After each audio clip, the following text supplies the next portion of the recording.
우리가 대학과 직장이라는 이 현장은 여러분이 청년인 때 반드시 응답받아야 될 현장입니다. 지금 학교도 다니지 않고 직장을 다니지 않는 상황이면 어떻게 되는 겁니까? 그 현장 살릴 준비를 해야 돼요. 더 중요한 시간표입니다.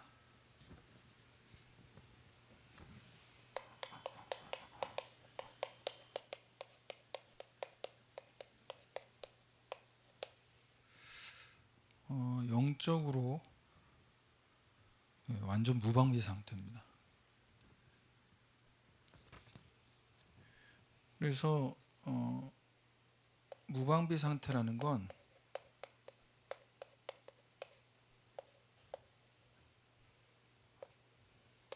어떻게 우리가 들으면 되냐? 지금 우리가 이 시간에 예배드리고 밖은 덥지만 시원하게 에어컨 바람 쐬면서 이렇게 편안하게 말씀 들을 수 있는 것은 이 땅볕에 이 삼면이 바다인 그리고 휴전선에 지금도 휴전 중이잖아요. 전쟁이 끝난 게 아니고 휴전 중인데 그곳에서 계속 뭐 하고 있는 거냐? 경계하고 근무 서는 사람들이 24시간 교대 근무가 되고 있어요. 그렇기 때문에 못 들어오는 거예요. 무슨 말씀 드리려고 하냐? 우리에게 있어서 대학 청년 때 우리에게 근심과 걱정해야 될 기도 제목, 걱정거리가 있어야 돼요. 뭐에 대한 근심과 걱정거리가 있어야 되냐? 나의 근심과 나의 걱정. 이번 주 새벽기도 인도하는데 느헤미야서 2장 말씀을 보는데 느헤미야가 왕 앞에서 지적을 받았습니다. 어떤 지적을 받았냐? 느헤미야는 술 맡은 관원장이었어요. 왕과 가까이서 이야기할 수 있고 대면할 수 있는 위치에 있는 사람이었죠. 그런데 이 느헤미야의 얼굴을 보면서 왕이 얘기하면 너 병도 안 걸렸는데 왜 이렇게 얼굴에 수심이 있냐? 마음에 근심이 있는 것 같다. 이 얘기를 듣는 순간 신하가 왕 앞에서 얼굴 표정 관리 못한 거잖아요. 근심하면서 두려워하면서 얘기합니다. 성읍이 황폐하고 성문이 불탔사오니 내가 어떻게 얼굴에 수심이 없을 수 있겠냐라고 얘기해요. 이스라엘 백성의 성읍들과 그리고 거기에 들어와서 말하자면 성 안으로 들어온 거잖아요. 문이 박살난 거죠. 내가 어떻게 내 위치에서 먹고 살기 편안한 위치잖아요. 궁에서 생활하는 사람인데. 그런데 얼굴에 근심이 가득한 거예요. 내 위치, 내 자리만 생각하면 백성들이 성읍들이 불이 타든 성문이 부셔지든 나하고 상관없어요. 그런데 내가 다니고 있는 학교와 직장 현장에 지금 영적으로 성벽에서 근무를 서지 않고 영적으로 깨어서 기도하지 않음으로 인해서 밀려 들어오고 있는 재앙, 저주를 당하고 있는데 사람들이 그게 나하고 상관이 없습니까?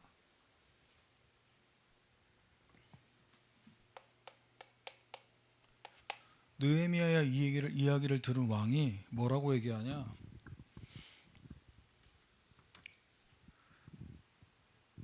그러면 너가 무엇을 원하냐? 이렇게 물어봐요. 4절에.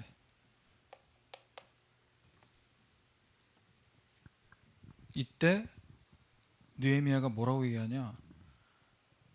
저를 보내주십시오. 무너진 성벽을 재건할 수 있게 보내주십시오. 이렇게 얘기하지 않고 느헤미야 2장 4절에 이렇게 얘기합니다. 네가 무엇을 원하느냐 하시기로 내가 곧 하늘의 하나님께 묵도하고.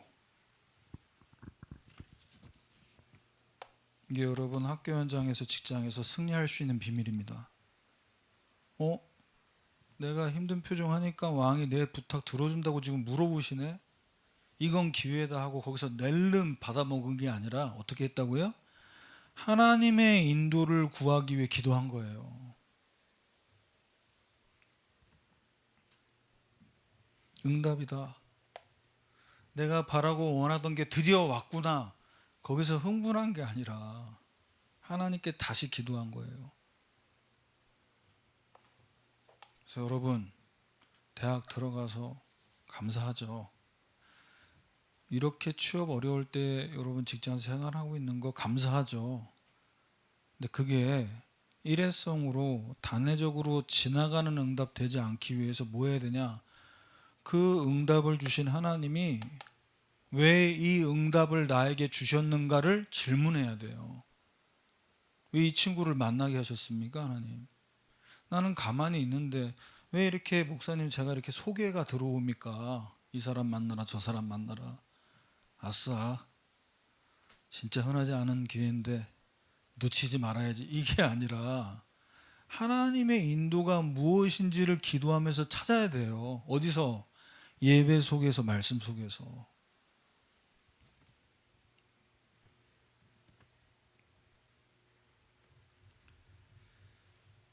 자, 느헤미야의 이야기를 들은 왕은 그 말을 듣고 2장 8절에 어떻게 했냐? 하나님의 선한 손이 나를 도우심으로 왕이 허락했다고 나와요.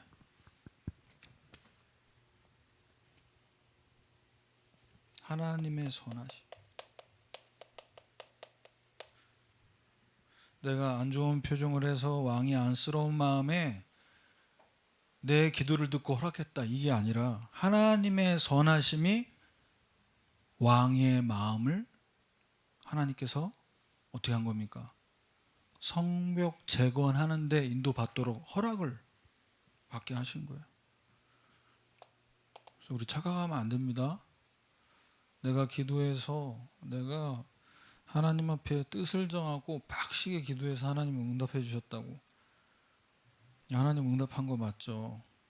그런데 그 사람을, 그 환경을 하나님께서 다 조종하셨다는 걸 알아야 돼요. 자, 그리고 나서 문제는 뭐냐? 왕의 허락을 받고 이제 무너진 성벽과 성문 그곳으로 가야 되는데 그곳에 가서 어떻게 했냐? 빨리 공사해야 돼.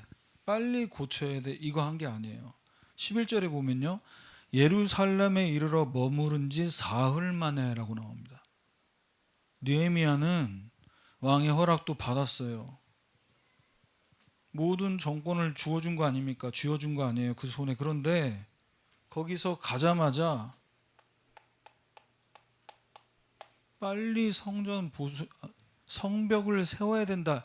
이걸 서두른 게 아니라 그 응답과 함께 그 무너진 성벽을 다시 쌓기 위해서 현실을 봤어요. 무슨 말이냐? 예루살렘에 가서 사흘 동안 있으면서 뭐 했냐? 내 마음에 주신 것을 아무에게도 말하지 않고 밤에 일어나 몇몇 사람과 함께 나갔습니다. 나가서 뭐 했냐? 성벽이 다 무너졌고 성문이 불탔고 그 상황들을 다 봤어요.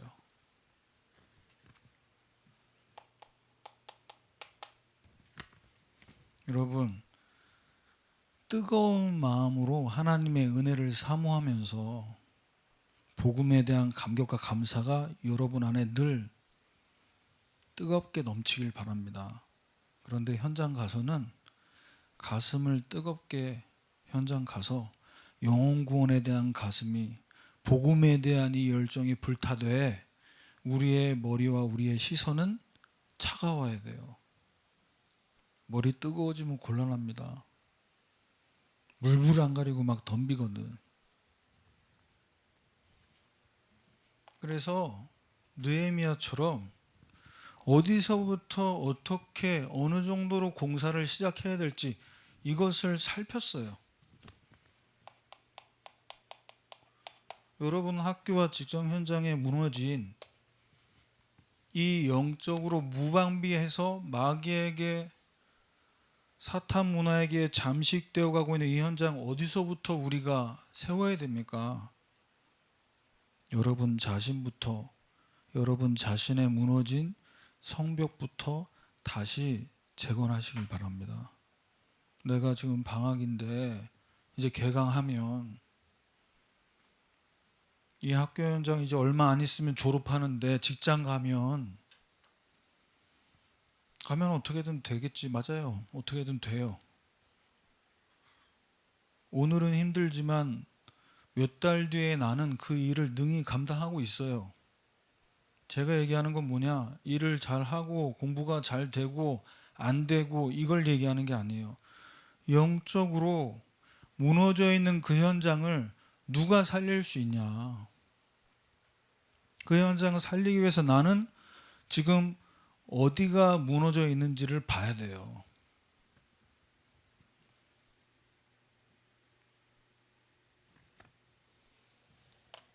나머지 두 가지는 이따 결론에서 말씀드리고요. 그래서 우리 이 미스바 오라를 통해서 2박 3일 동안 우리 교회 전체 행사가 돼서 함께 인도받았는데, 여러분이 대학 청년 때 받아야 될 응답은 올해만 잘 넘기고 이번 달만 은혜롭게 넘어가는 응답이 돼서는 안 돼요. 영원한 응답이 되어야 됩니다.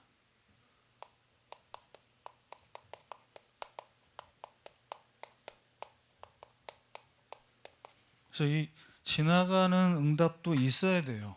허락하십니다, 하나님이. 그런데 그 속에서 영원토록 변치 않는 응답을 받는 사람은요, 내가 죽어도 나에게 주신 언약과 말씀이 다음 세대에 전달된, 내가 죽어도 응답받아요. 죽고 나서도 응답 온다니까.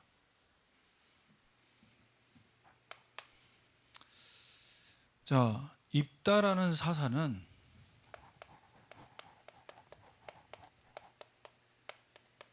버림받은 인생이었어요. 버려졌고 쫓겨난 인생이었는데 거기서 끝나버린 게 아니라 그 인생이 하나님께서 전환되고 역전되게 하셨어요. 그래서 저는 이번에 찬양할 때 내 모든 상황을 내가 다 하니까 너는 기도를 멈추지 마라. 바로 역전되리니. 그 찬양 가사가 막 마음에 와닿더라고요. 모르겠어요. 내가 지금 몇 대 몇으로 지고 있는지는 모르겠는데 아무튼 역전시키겠대. 역전승이 짜릿하거든요. 제가 왜 야구를 좋아하냐면 1회부터 9회가 있는데 1회부터 9회 초까지 지고 있어도 9회 말에 끝내기가 있어요. 그러면 처음부터 계속 3시간 넘게 지고 있다가 9회에 역전, 안타, 끝내기 홈런을 치면 이기는 거야. 네, 그만하겠습니다. 야구 얘기. 무슨 말이냐? 여러분 인생에 있어서 내가 지금 역전이 필요합니까? 입다는 그 출신과 배경이 어땠죠? 사사기 11장 1절에서 3절. 길르앗 사람인데 길르앗에서 낳은 기생의 아들이었어요. 어릴 때 별탈 없이 잘 지내는 것 같다가 같이 자라니까 배다른 동생들, 배다른 형제들과 같이 자라다 보니까 아버지 유산 너한테 절대 줄 거 없어. 쫓겨났습니다. 그런데 쫓겨난 거기서 신세한탄하고 내가 나중에 복수하리라. 하나님이 나와 함께 하심을 누리면서 역전의 응답을 받지 못하면 내가 복수해야 돼. 갚아줘야 돼. 그런데 입다는 어떻게 했냐? 3절에 보면요. 그 형제들을 피해서 돕당에 거주하며 잡류가 그에게로 모여와서 그와 함께 출입했다고 나옵니다. 거길 떠나서 나를 쫓아냈지만 거길 떠나서 어디로 갔어요? 돕당에 거주하면서. 잡류가 그에게로 모여왔다는 얘기는 뭐냐? 제가 수예배 때도 말씀드렸는데 범죄자들, 필요 없는 사람들이 아니라 사회적으로 소외된, 도움이 필요한 이런 사람들이 입다에게 모여든 거예요. 그래서 여러분, 지금 오늘 여러분에게 있게 하신 그 학교와 직장, 지금 있는 거기서 뭐 해야 되냐? 입다처럼 응답받아야 됩니다. 지금 응답받아야 돼요. 우리 아들, 딸이 지금 없으니까 제가 편하게 얘기할 수 있는데 학원 보내고 학교 갔다 오면 늘 제가 많이 듣던 얘기 뭐냐? 아니 이 수학, 이 학원의 이 수업들, 이 많은 과제들이 과연 필요하냐고 세상 사는데 이거 왜 이렇게 힘들게 배워야 되는지 모르겠다고. 무슨 도움 되냐고. 그래서 제가 뭐라고 했냐? 그게 언제 어떻게 쓰일지는 모르겠지만 하나님이 지금 너희에게 허락하신 응답이 돼야 돼. 지금 너가 초등학생, 지금 너가 고등학생이면 거기서 최선을 다하는 게 하나님의 인도야. 그런데 지금 여기에 하나님이 나와 함께 하신다는 사실을 놓치고 있으면요, 계속 입에 불평불만이 안 떠나요. 어디를 보내도 감사가 넘치는 사람. 왜 감사가 넘치냐? 하나님이 여기서도 나와 함께 하시고 나를 인도하신다는 확신이 있으니까. 그래서 일단은 거기서도 탁월하게 주머니에 들어가 있는 송곳이 삐져나올 수밖에 없는 것처럼 하나님이 어디 가도 나와 함께 하신다는 사실을 누리면 어떤 상태가 되냐? 하나님의 계획, 하나님의 뜻을 볼 수 있는 상태가 되고 눈이 열리는 거예요. 아무에게나 보여주시지 않고 깨닫게 하시지 않습니다. 하나님과 동행하는 자, 하나님이 나와 함께 하심을 누리는 자에게 하나님의 계획이 무엇이고 하나님의 뜻이 무엇인지를 보여주시고 깨닫게 하시는 거예요.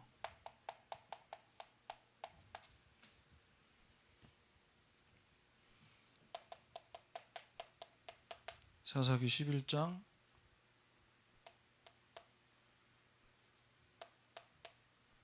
4절에서 8절.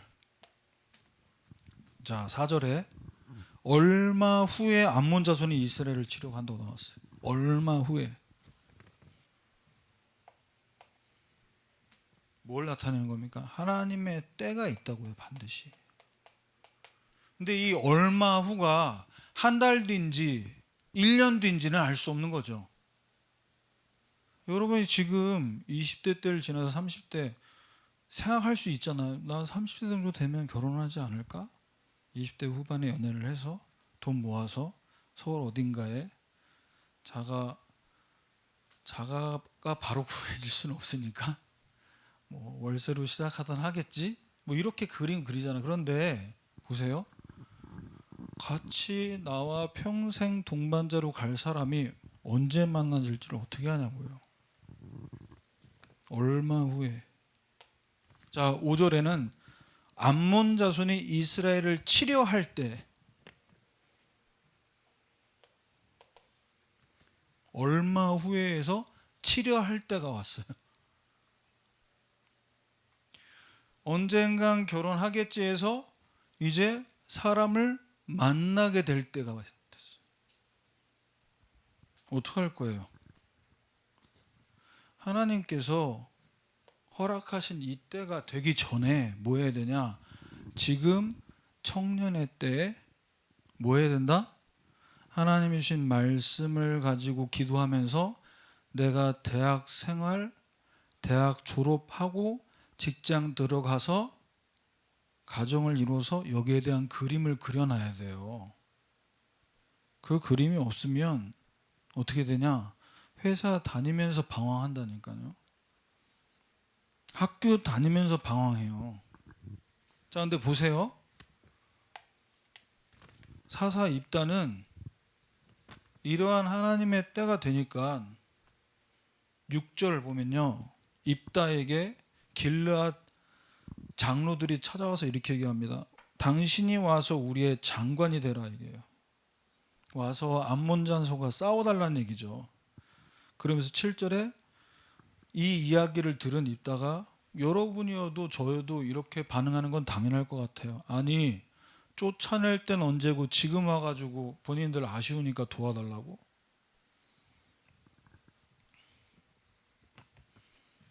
때가 되면요 아쉬운 사람이 찾아오게 돼 있어요. 찾아오게 된다니까. 왜? 필요하니까. 암몬 자손과의 이 전쟁에서 입다라는 사사가 필요하니까. 여러분 필요한 사람으로 준비되길 바랍니다. 너가 아니면 안 돼. 너가 있어야 돼. 회사도 그렇고 연애도 그렇고 여기서 끝나는 거예요. 나 너 아니면 안 돼. 너 아니면 다른 사람은 눈에 안 들어와. 당신이 우리 회사 와줘야 돼. 이 자리에는 당신이 꼭 필요해. 당신이 나갈 수 없어. 이게 뭐예요? 절대예요. 있어도 되고 없어도 돼가 아니라 절대. 쟤랑 비교해 봤을 때 당신은 조금 이게 약해. 이게 좀 부족해. 그러니까 이번 달까지 일하시고 짐 빼주세요. 그거는 상대. 비교당하고 있는 거죠. A하고 B 중에 하나가 돼서 비교당하는 거예요. 저울질 당하는 사람 되지 말고 비교, 절대 비교 불가. 유일한 사람이 되세요. 유일한 사람. 이제 우리가 하는 공부 일들 여러분 5년 지나고 10년 지나면요.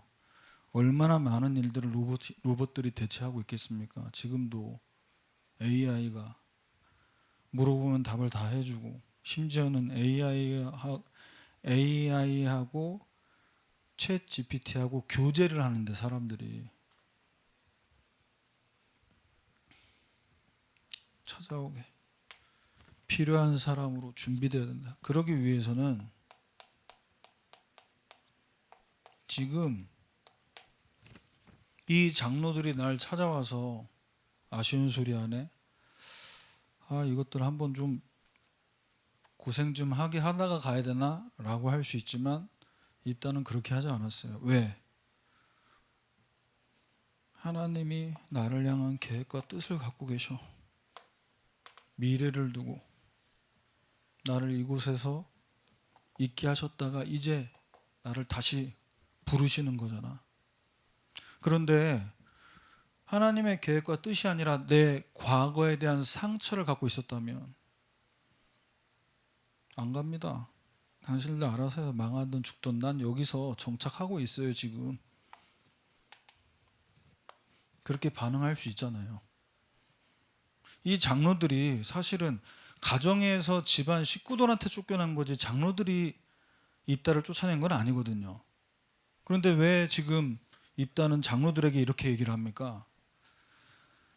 집에서 쫓겨난 게 아니라 그 곳에서 그 지역에서 그 공동체에서 퇴출당한 거예요.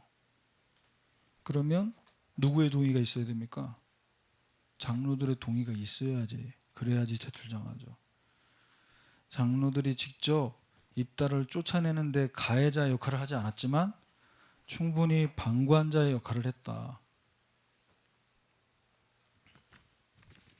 그래서 전에 힘들었던 거, 안 좋았던 기억 때문에 미래에 하나님이 문을 여시는 걸 놓치지 않아야겠습니다. 그러려면 뭐가 돼야 된다고요? 하나님이 지금 여기에 나와 함께 하심을 누리는 기도 속에서 하나님의 계획과 뜻을 구하는 기도가 계속돼야 됩니다. 두 번째, 사사시대에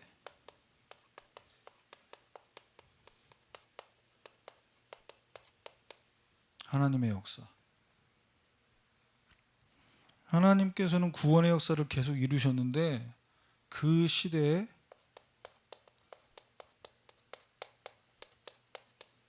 영적 무죄함이 말로 다 표현할 수가 없었어요. 그것이 사사 입다를 통해서 하나님께서 드러나게 만드셨고 우리에게 지금 말씀하고 계십니다.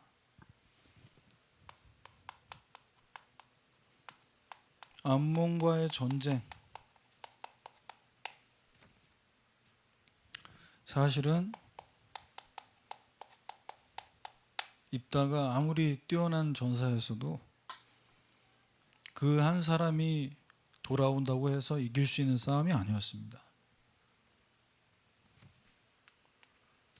우리가 예배드리고 말씀 받고 하나님 나를 택하셔서 부르셔서 하나님 자녀야 이렇게 충만하지만 학교 앞에 가고 직장에서 직장 상사 만나고 뭔가 또 일하다가 부딪히고 이러면요 알게 돼요. 아, 이게 안 되는구나. 쉽지 않구나. 그래서 우리는 뭐 해야 되냐? 우리 수준, 내 기준, 이걸 다 내려놔야 됩니다. 하나님께서 역사하실 것을 바라봐야 돼요.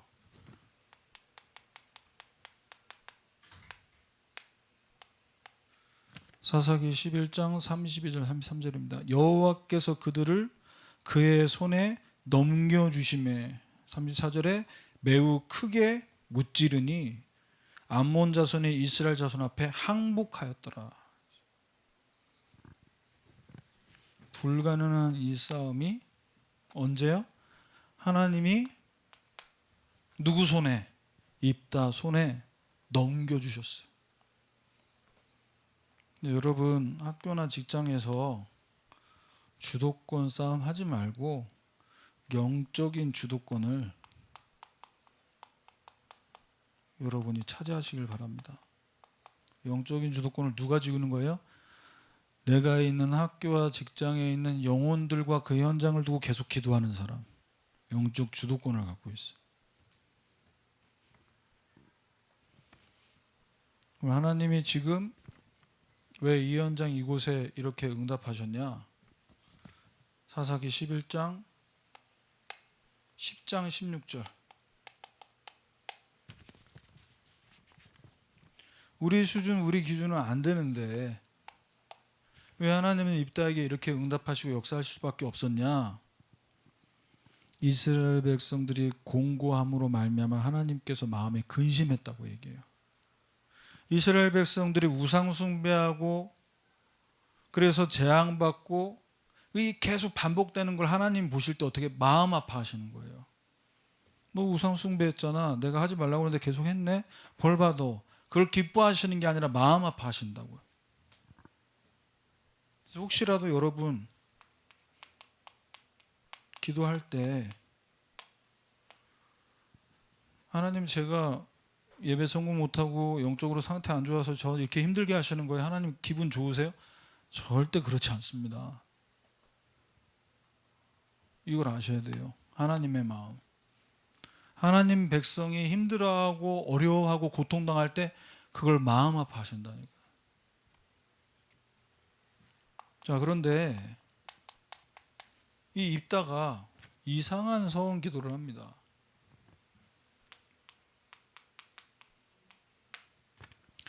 사사기 11장 30절입니다. 과연 암몬 자손을 내 손에 넘겨주시면 누구든지 내 진문에 나와서 영접하는 사람을 여호와께 드릴 것입니다. 번제물로 드리겠습니다.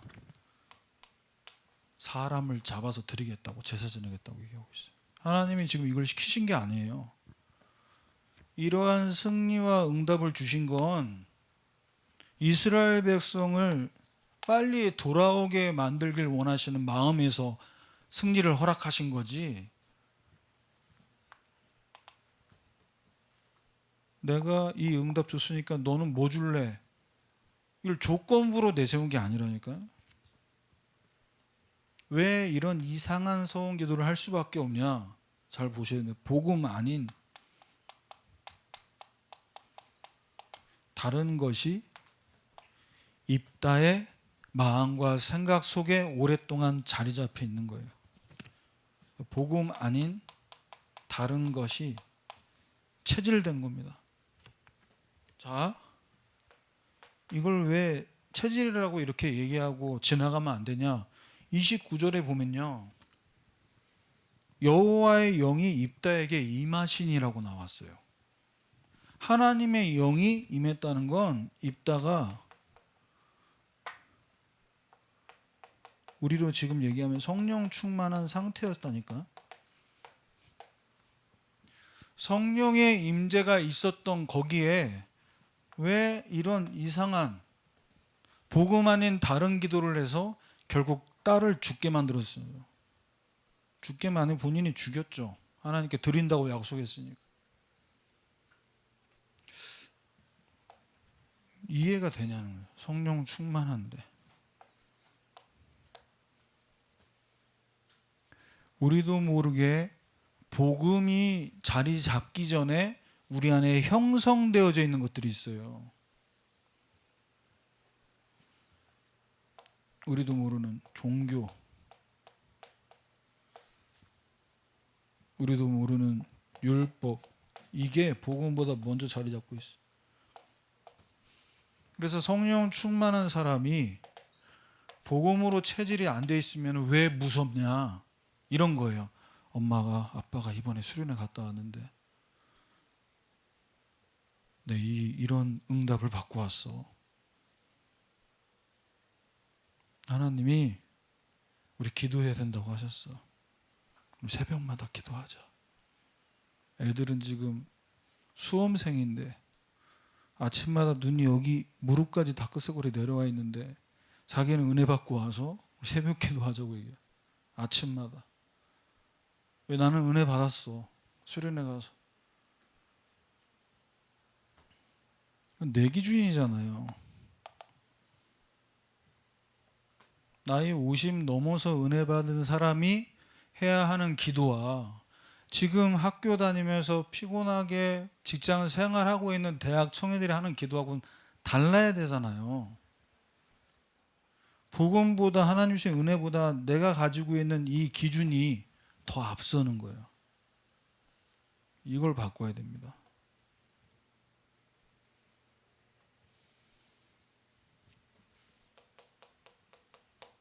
사사기 11장 35절 36절. 얼마나 비참합니까? 전쟁에 이기고 왔는데 이상한 기도를 해가지고 결국 가장 먼저 마중 나온 사람이 누구였어요? 자기 딸, 무남 동료, 딸 하나 있는데 그 딸이 나와요. 그러면서 자기 옷을 찢으면서 네가 나를 참담하게 한다. 내가 여호와를 향해 입을 열었으니 능히 돌이키지 못하리다. 이렇게 얘기하죠. 하나님은 분명히 레위기 18장 21절에 말씀하셨어요. 너는 결단코 자녀를 드림으로 하나님을 욕되게 하지 마라. 이게 복음인지 아니면 복음 아닌 다른 것인지 어떤 기준을 가지고 판단해야 되면 하나님을 욕되게 하면 안 돼요. 내가 이렇게 말하고 이런 행동을 학교에서 직장에서 할 때 하나님이 영광을 받으실지 내가 하나님 욕먹게 만드는 것인지를 판단하면 금방 구분이 된다니까. 있다라는 사사가 돼서 모든 백성들이 보고 있는데 전쟁에 이겨놓고 딸을 바치게 됐어요. 그걸 보는 백성들은 어떤 심정이었겠습니까? 이거 뭐 무서워서 기도하겠어? 기도한 대로 응답 받아도 응답 받는 게 더 무섭지 않겠어요? 왜? 저렇게 기도를 해야 저렇게 응답을 받으니까. 저렇게 응답 받으면 또 딸을 드려야 되니까. 나만 하는 사람이 없겠네? 세상에? 다 드려야 되네, 자식을? 저렇게 응답 받으려면? 여러분들도 잘 묵상해 보세요. 내 말과 내 행동이 내 양심에, 우리 성령께서 양심에 찔림을 주시거든요. 그렇게 말하면 안 돼. 그렇게 행동하지만 하나님께 영광이 안 되잖아. 하나님께 영광되는 건 무엇이, 나의 말과 행동이 어떻게 하나님께 영광될 것인가? 이 기도만 해도요, 우리 체질대로 살지 않고 하나님 뜻대로 인도받을 수 있는 기도가 됩니다. 교회는 다니지만 주일에만 딱 은혜 받고 주일에만 은혜 제대로 받아도 괜찮죠. 그런데 주일에 그렇게 은혜 받고 와서 막상 학교 가고 직장 가면요, 거기서는 어떻게 삽니까? 내가 살아남아야 되니까, 그죠? 뒤에서 사람 욕하고 이간질 시키고.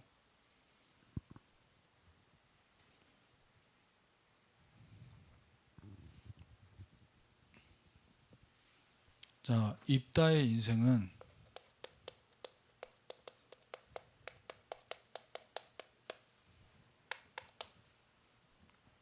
단회적인 응답을 받은 인생이었어요.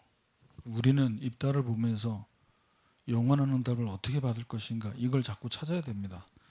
그래서 늘 내가 원하는 게 아니라 하나님이 원하시는 것이 무엇이냐, 이걸 구하셔야 돼요.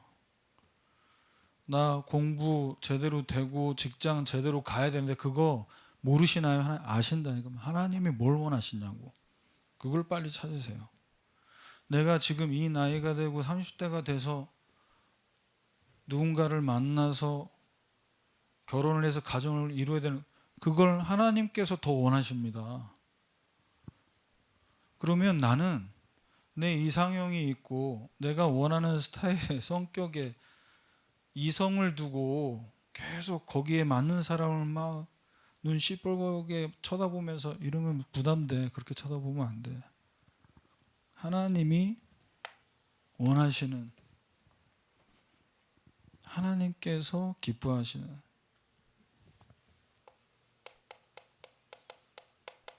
이스라엘 백성들에게 다른 걸 원하시는 게 아닙니다.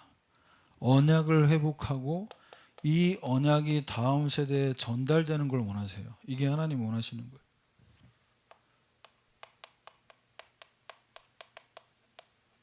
사사기 11장 39절에서 40절입니다. 이 딸을 드리겠다고 소원 기도를 했고, 딸도 그렇게 해야 되는 걸로 알고 어떻게 했냐? 아빠, 하나님 앞에 내가 드려지기 전에 2달만 시간 줘. 2달만 여행 갔다 올게. 그런데 여기 보면요, 이제 입다가 그 서원한 대로 딸에게 행하니 딸이 남자를 알지 못했다. 이것이 이스라엘의 관습이 됐다. 죽는 것도 죽는 건데 연애 한 번도 못 해보고 죽었어. 이걸 본 다음 세대들 어떤 느낌을 받았을까요? 우리는 이걸 보면서 이 사사기에서 계속 반복되고 있는 메시지, 자기 소견이 얼마나 무서운지, 하나님 말씀보다 자기 소견을 앞세우는 것이 얼마나 겁나는 것인지, 이 부분을 경계하고 우리 자신을 잘 살펴야 됩니다. 그래서 한 번뿐인 일회성인 응답이 아니라 영원한 응답을 받기 위해서 여러분들이 있는 곳에서, 인간관계 속에서 또 가족들 안에서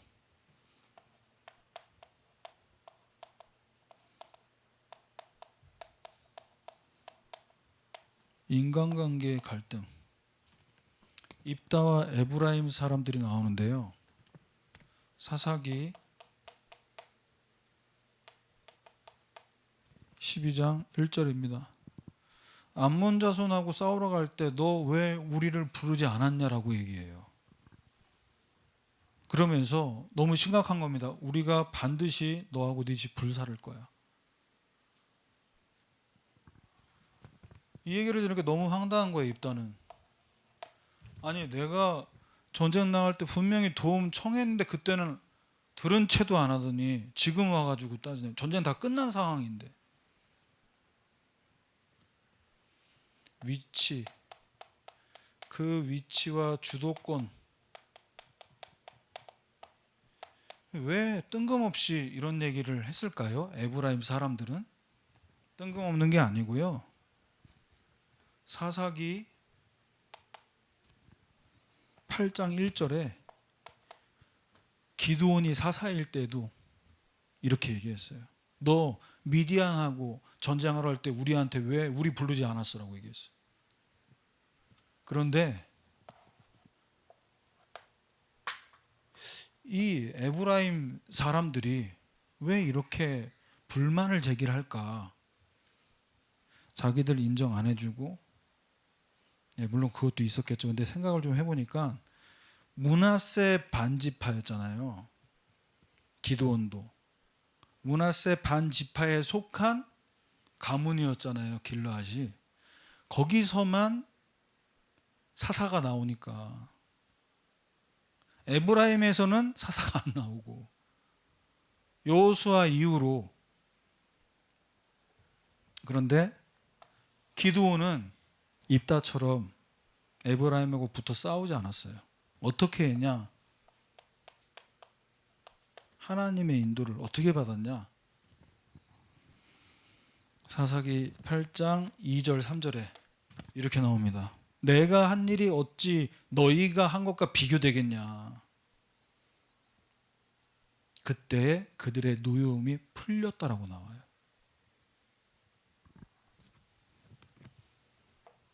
여러분, 혹시라도 여러분에게 계속 불만을 제기하는 사람들이 있다. 하는 일마다 태클 거는 사람들이 있다. 인정해 주길 바랍니다. 제가 우리 선배님보다 제가 이거 한 거, 이거 선배님이 한 거에 비하면 아무것도 아니잖아요. 뭐 선배님이 더 대단하지. 저보다 몇 년 선배인데.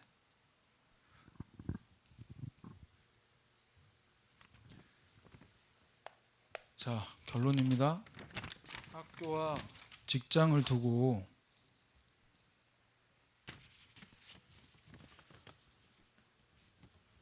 무너진 성벽을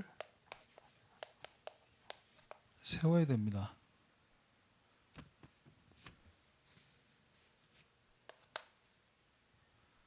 자, 아까 앞에 말씀드린 저 부분을 보면서 그 다음 순서가 뭐가 돼야 되냐?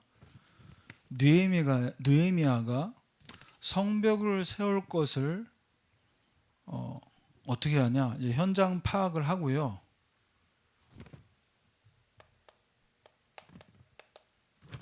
느헤미야 2장 17절에서